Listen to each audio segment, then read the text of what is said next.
Alright, Club Master, balikan natin at panoorin natin ano ba yung nangyari sa laban ni General Casimero kontra dito kay Koki Kameda ng bansang Japan. So makikita natin dito, si Casimero nga dito yung naka-red na gloves and si Koki Kameda naman is yung naka-blue na gloves. So may katangkaran nga ito si Koki Kameda. So ito si General Casimero is kanan din naman itong si Koki Kameda. And patuloy sa pag-abante si Casimero, no. Talagang hinahunting niya. Ito is papanoorin lang natin yung round 8 at round 9 ano. Okay, so ganun pa rin no, atrasado talaga si Koki Kameda dito kay General Casimero. Bagamat maganda yung ginagalaw niya, yung mga paa niya, pagkilos niya talagang hindi makaabot ng suntok si General Casimero, si Cuadro Alas. Pero makikita natin si Casimero talaga nag-i-initiate ng laban. And isang magandang points yun no, pag sa scoring talaga ng mga judges, siya yung agresibo. So meaning to say, siya talaga yung may advantage. Ang nangyari nga lang talagang magaling si Kameda at nakakailag siya, no? Pero wala namang significant talaga ng mga patama na makikita na ginagawa ni Kameda. So nakaka-counter siya pa isa-isa lang. And suntok and alis lang talaga si Kameda. So dito nga sa may gilid ng lubid at naghahayaan yung dalawang boxer. Tingnan natin ang gagawin. Jab, no? Yun yung naging weapon.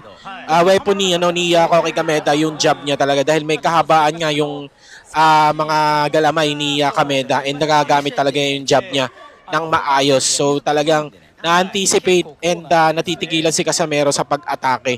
And may kasama pang pag-ilag. So tinigil lang ng referee at nadulas dito si Kameda dun sa corner ni Casimero, kung hindi ako nagkakamali, basa yung corner ng tubig. Nadulas nga si Koki Kameda.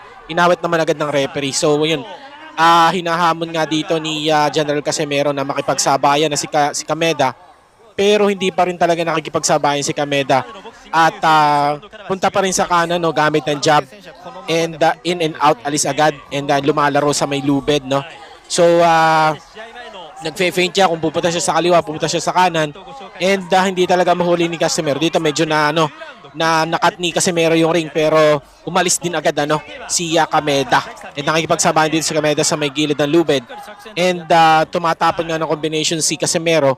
So nakakailag and nakakasalag and then aalis siya. So kumbaga man hindi makabuo si Casimero ng patama.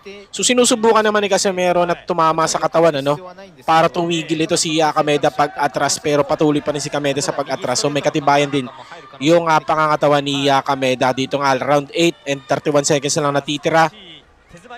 At panay pa rin ang ilag ni Kameda. Talagang hindi siya tumitigil upang sumalag or sumabay ng suntok. Talagang lumalayo siya. Pero talagang daig ni Kameda nga to si Casimero pagdating sa paggamit ng jab. And may kahabaan. Bumabawi si Kameda rito, no? So yun yung malamang nakikita ng judges yung mga huling segundo. Tumatapon ng suntok, nakakakonect si Kameda. But hindi naman siya ganun talaga ka-damaging, So alam naman natin si Casimero is matibay talaga yan. Matibay ang pangangatawan, matibay din ang panga. So mahihirapan din si Kameda na i-knock out itong si General Casimero. Bagamat sinabi nga niya, siya yung nag-umpisa na sabi niya na knock out daw niya ito si Casimero sa round 1. Pero syempre, papatalo ba si Casimero? Binawian naman niya 30 seconds. Kaso nga lang, gato yung nilaro ni Kameda.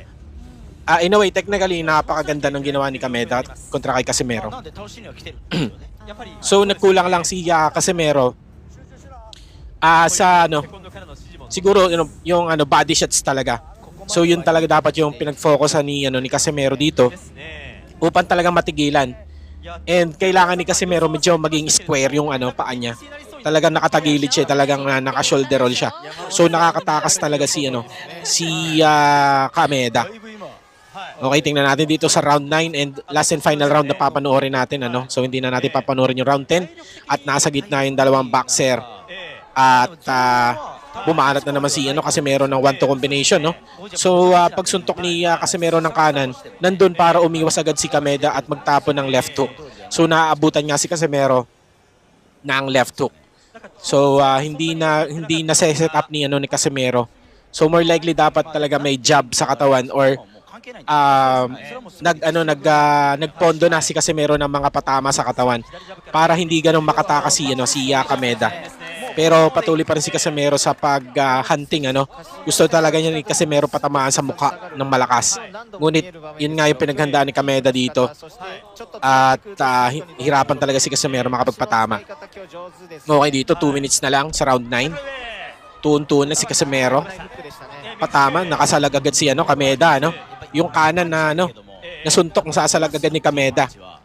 So nakikita ni Kameda yung suntok ni Casimero. So maganda rin yung eye coordination ni Kameda. Talagang nakikita niya yung suntok ni Casimero. And Casimero kasi hindi siya talaga gumamit ng maraming jabs and patama sa katawan, kaya nakikita talaga nakikita yung mga bato ni Casimero. So hindi talaga hindi na set up ni Casimero yung mga suntok niya. Yun, kaya nakikita ni Kameda, and obviously nakakaiwas talaga siya. So akmang susuntok pa lang si Casimero, alam niya na yung pupuntahan ng suntok. So kaya nakakailag, nakakasalag, nakakaiwas to si Kameda. Pero hindi naman ganito yung laro talaga ni Kameda, nakipagsabayan talaga siya. So naging matalino lang talaga si Kameda dahil delikado rin talaga siya rito pag sumabay siya. Dito sa corner, hinahamon ni Kameda, ngunit lalayo So talagang hindi siya lumaban para